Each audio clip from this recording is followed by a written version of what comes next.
చిత్తూరు నుండి కల్లూరు మీదుగా హైదరాబాద్కు వెళ్లే జాతీయ రహదారి అది.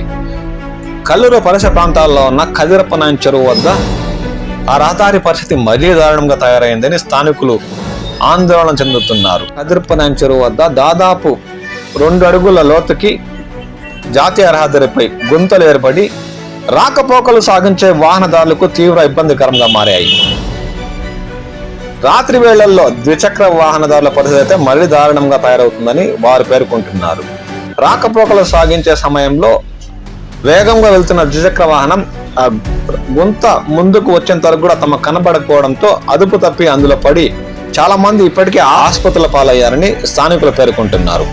సంబంధిత శాఖ అధికారులు దృష్టి పెట్టి ఆ రహదారిని బాగు చేస్తే రాకపోకలు సాగించే వాహనదారులు మేలు చేసినట్టు అవుతుందని వారు పేర్కొంటున్నారు.